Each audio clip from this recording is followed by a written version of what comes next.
Assalamualaikum warahmatullahi wabarakatuh. Kami dari kelompok 10 beranggotakan saya sendiri Nurul Ma'rifah dengan NIM 2013150012 dengan teman saya Almira Rizky Amanda dengan NIM 2013150015. Di sini kami akan menjelaskan mengenai materi munasabah ayat dalam Al-Qur'an.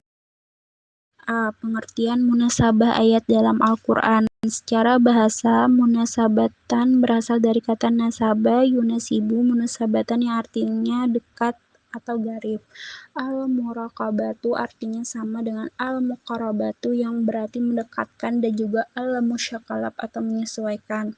Sementara kata al-nasibu menurut Al-Zarkasi sama artinya dengan al-qaribu, al-mutasil atau dekat dan bersambungan. Sebagai contoh, dua orang bersaudara dan anak paman, kedua-duanya saling berdekatan dalam artian ada ikatan atau hubungan, karena alamat sebelum berarti juga al-rabit, yang berarti ikatan pertalian dan hubungan.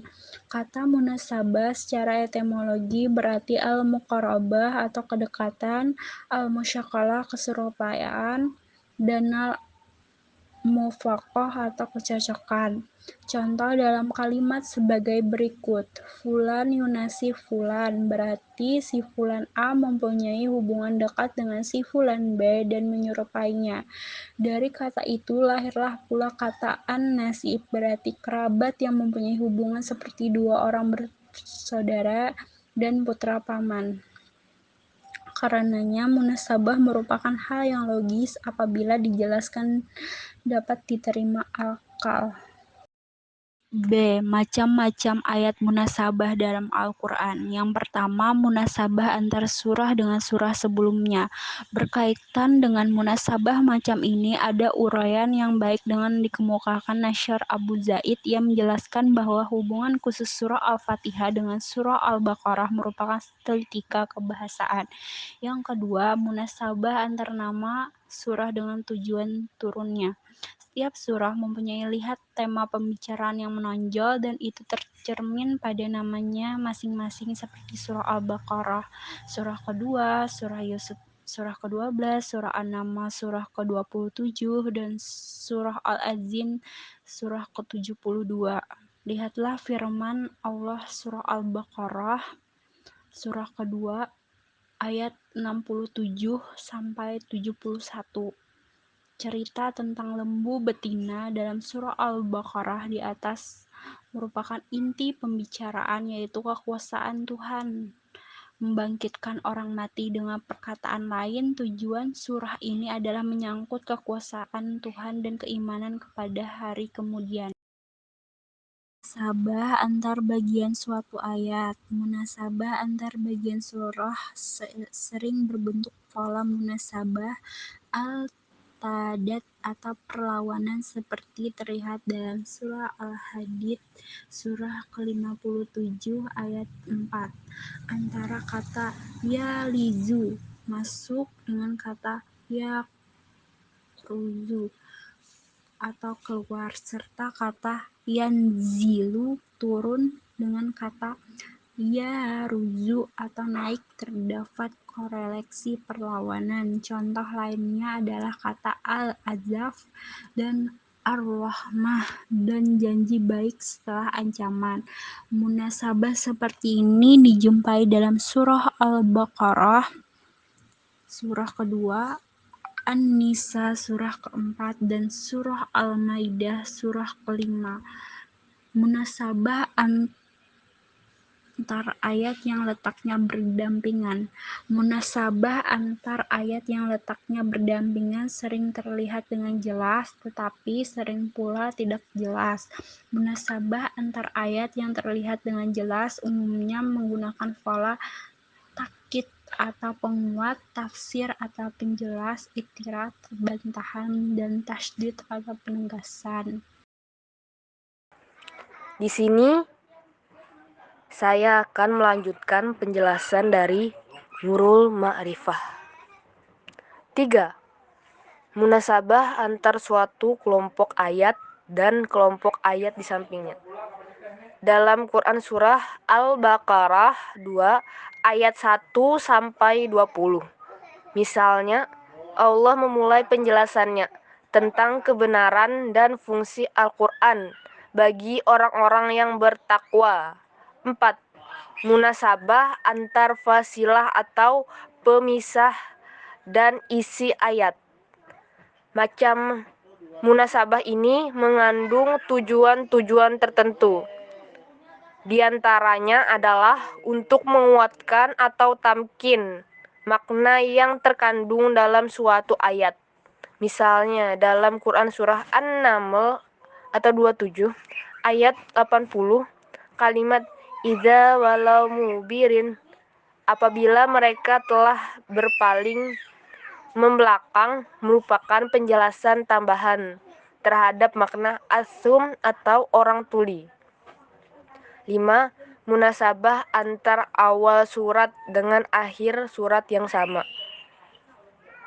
Tentang munasabah semacam ini, As-Sayuti telah mengarang sebuah buku yang berjudul Marasid al-Matali fi Tanasub al-Makati wa al-Matali.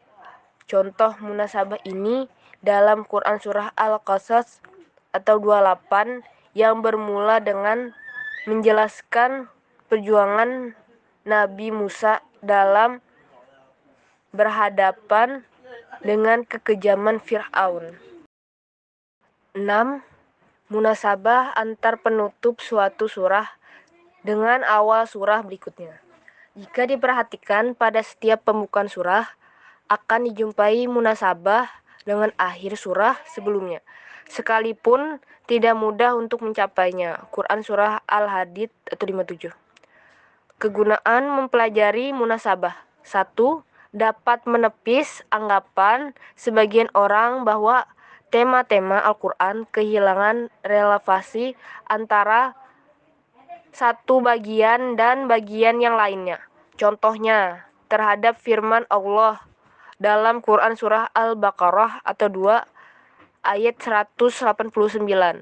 Dalam penjelasan munasabah antara kedua pembicaraan itu, Az-Zarkashi menjelaskan, sudah diketahui bahwa ciptaan Allah mempunyai hikmah yang jelas dan mempunyai kemaslahatan bagi hamba-hambanya. Maka tinggalkan pertanyaan tentang hal itu dan perhatikanlah sesuatu yang engkau anggap sebagai kebaikan, padahal sama sekali bukan merupakan sebuah kebaikan.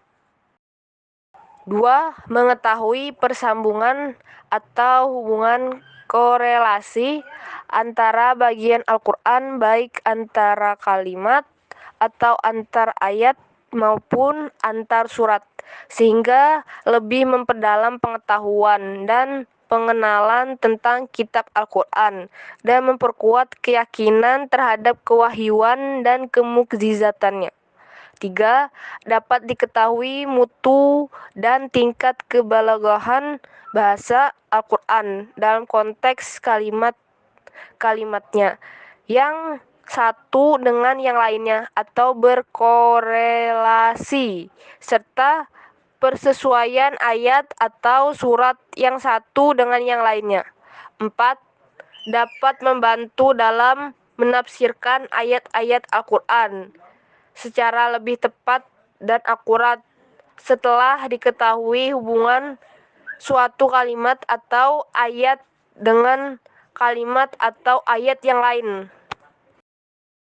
Kesimpulan, ilmu munasabah adalah studi tentang korelasi dalam satu ayat atau antar ayat pada beberapa ayat atau antar surat dalam Al-Quran. Ada beberapa cara mengetahui munasabah, yaitu harus memperhatikan tujuan pembahasan suatu surah, uraian ayat-ayat yang sesuai dengan tujuan yang dibahas dalam surah, menentukan tingkatan uraian-uraian tersebut atau klasifikasi, dan berhati-hati dalam menarik simpulan relevansinya agar tidak dianggap liar dan berlebihan. Sekian dari presentasi kami. Salah hilap, mohon maaf. Waalaikumsalam warahmatullahi wabarakatuh. Dipersilahkan kepada teman-teman yang belum paham untuk bertanya.